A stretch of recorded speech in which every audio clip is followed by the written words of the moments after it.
Hello, it's March 21st, 2017.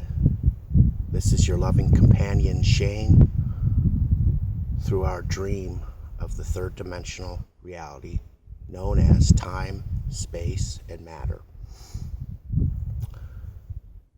We went through the spring equinox yesterday. What a beautiful experience for us all. I wanted to discuss a little bit about astrology, planetary astrology, our solar system, and how that relates to our being. The sun, our soul, is the central life force of us all. And our aspects, the planets, rotate around our soul, the sun, making revolution after revolution as we encounter relationship, coincidence, and the dream. The sun, the soul, is archetype number 19, or referred to as number 19. And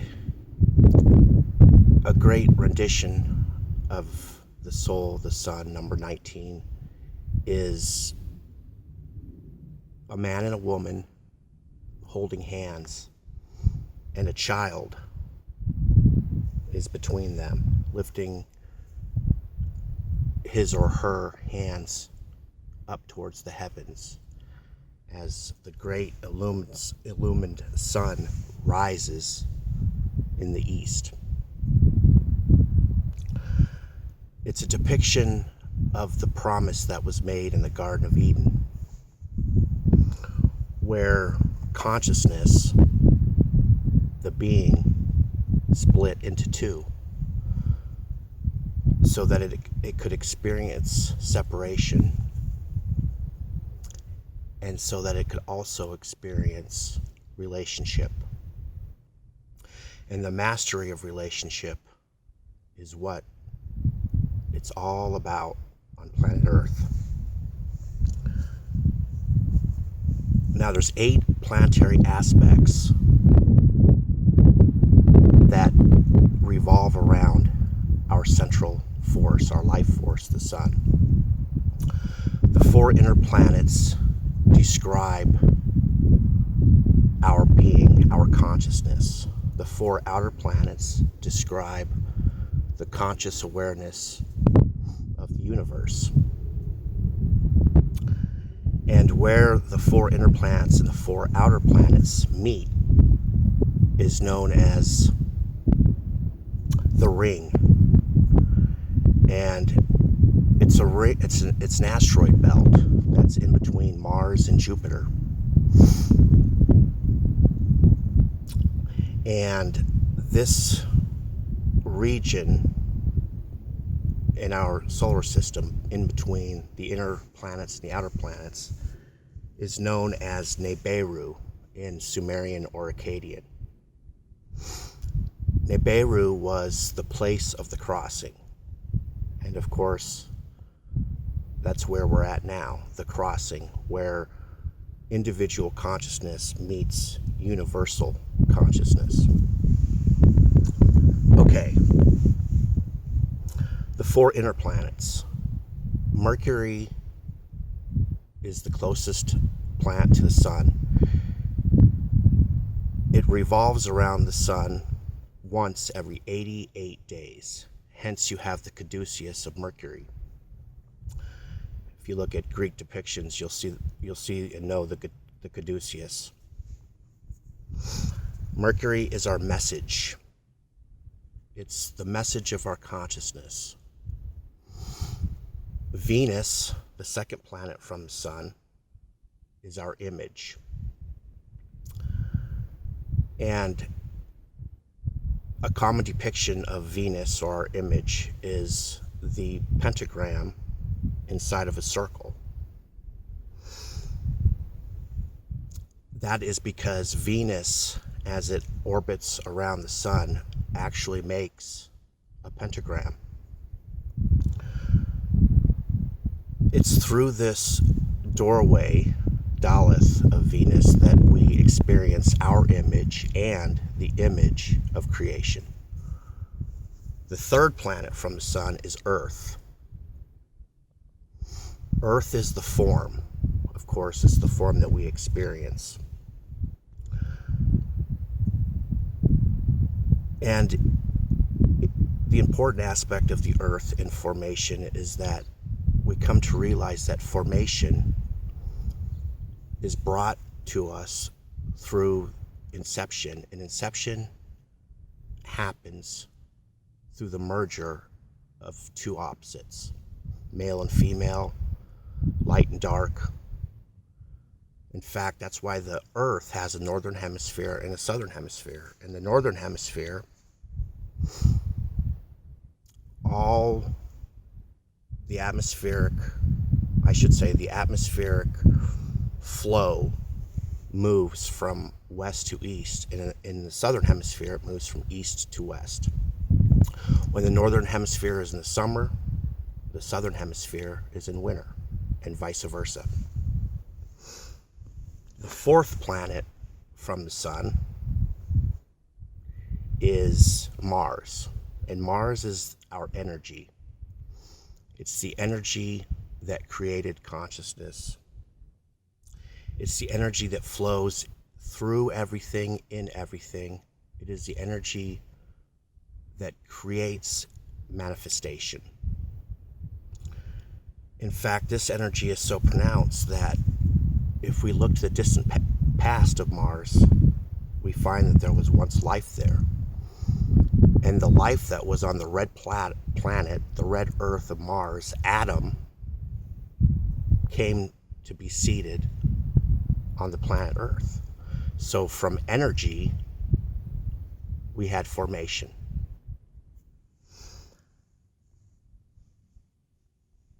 Now for the four outer planets. And the four outer planets again represent the consciousness of the universe. Jupiter is the path and the crossroads, because Jupiter sits just outside the asteroid belt, or the ring that I was telling you about, and it protects our whole solar system. Most importantly, it protects Earth, our form, from things such as comets, large asteroids, etc. Jupiter is known as archetype number 10, the wheel of samsara, or the wheel of fortune. And it's the crossroads. It represents where our conscious will, the four inner planets, our being, makes a decision in regards to the information that we encounter from the outer planets, or the universal consciousness. Next, we have Saturn in the outer planets, and Saturn is the teacher, the lesson, the limitation. Saturn represents the father or the mother, so to speak, right? We tell our children, you can't do this and this because, I want you to be safe. I want you to be okay. I want you to learn. I want you to do this so that you can learn. So Saturn teaches us through limitation. But through that limitation, over aeons, rings form and crystallization happens. The diamond is formed. And this is where we get, and how we get, perfection.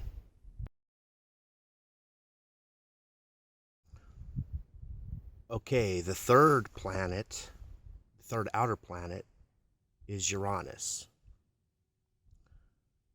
Uranus represents the Garden of Eden and the rebellion.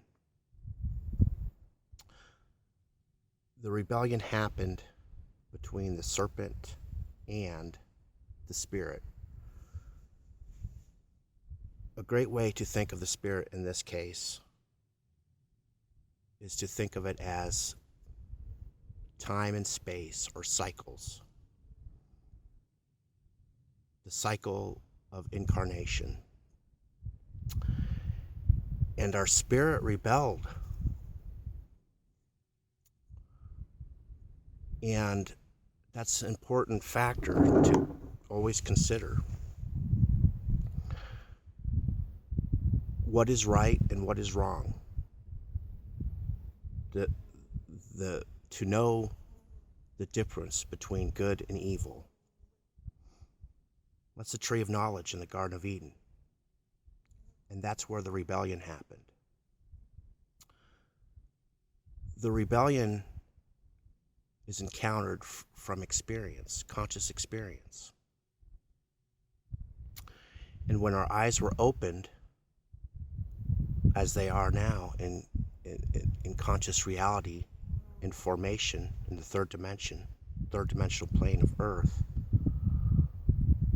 we see many justices, we see many injustices. We know that there's a right and a wrong. We can love or we can hate. We can give or we can take. The same doorway that we exited Eden is the same doorway that we will re-enter Eden. Now, the fourth outer planet is Neptune. And Neptune represents the dream. The etheric state of the completed soul. The dream of the universe encounters the dream of the individual consciousness. What is so beautiful about a dream is that in a dream, you can take on any form you want. The limitations are shed, just as a snake sheds its skin, or the serpent sheds its skin. This is the birth of our oversoul, or the greater extent of our soul. And it's born in the waters of Pisces, the Piscean age. Of course, we've been in the Piscean age for roughly 2,160 years.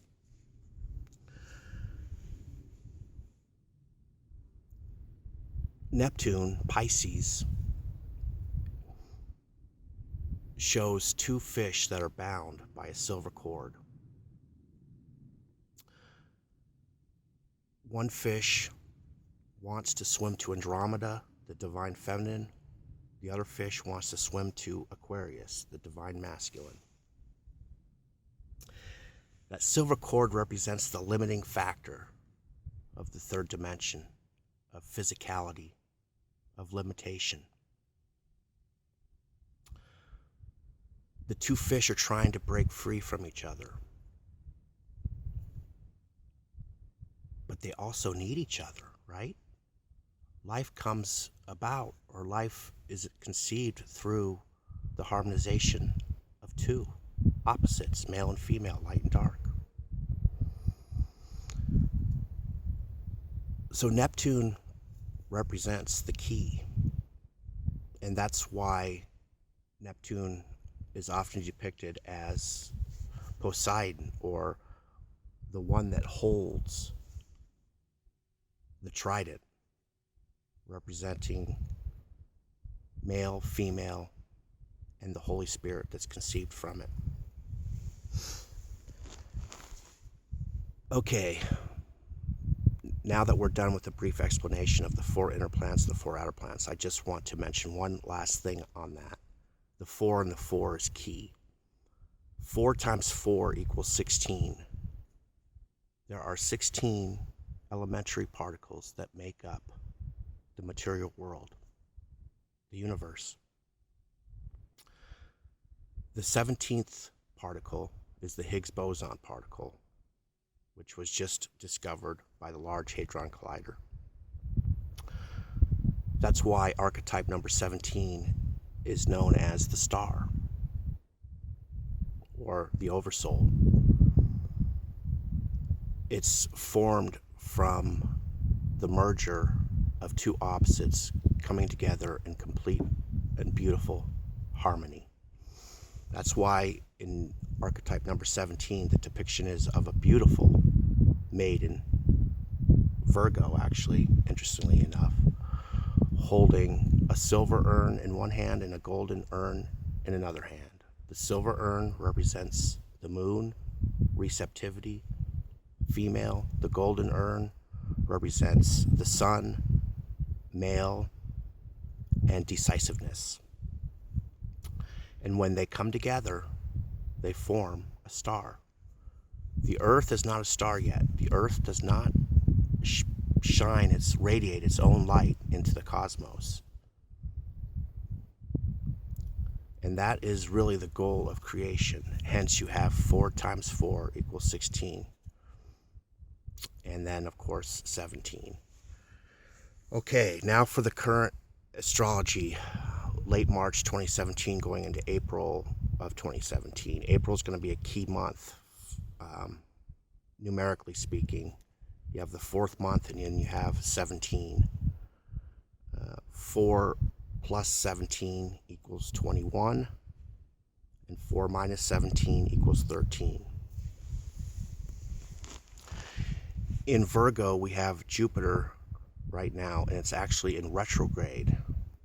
In the Golden Gate, we have Saturn that's in retrograde. Saturn retrograde in the Golden Gate refers to 3 constellations: Ophiuchus, Scorpio, and Virgo. Or, sorry, not Virgo. Ophiuchus, Scorpio, and Sagittarius. Saturn is retrograding towards Ophiuchus again. Ophiuchus is the great healer, and we should pay close attention to this, because healing happens when there's a time of need. And so we might very well be approaching another time of need collectively on planet Earth. I want everybody to be aware of that this April of 2017. In Pisces, we have the Sun, Mercury, Venus, and Uranus. And of course, Pisces represents Neptune, the dream that I just spoke about. I will do a part 3 later, discussing these current planetary aspects in more detail. I just wanted to put together, roughly a 20-minute video, giving everybody the foundation of esoteric astrology and the 8 planetary aspects: 4 inner, 4 outer, the sun and the moon, the soul and the spirit. And then later we will talk about Pluto, which of course means transformation.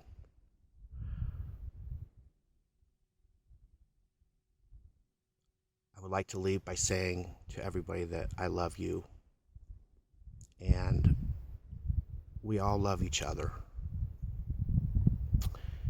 and we need each other.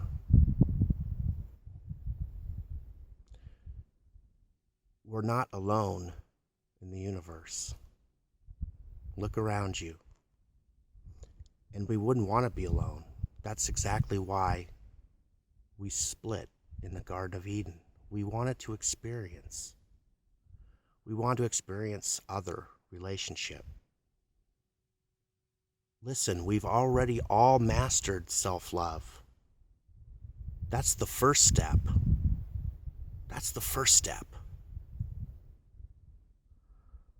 The most vital step is to love other, is to reach out and love one another. It's no longer about self-love. It's about the love of other, giving, selflessness. That's what the Age of Aquarius is all about. Emptying the contents of yourself. No longer does the I come first. It's the we. And it's what can I do for other before I do for myself. That's the lesson. That's Saturn and the Golden Gate. The Golden Gate is the center of our galaxy, our oversoul. That's the way to the great dream in the etheric realm that I speak of. Let us move towards that point through the love of other. We need each other. Namaste. I honor the light in all of creation, every single aspect of it. Beautiful, beautiful, beautiful. God bless.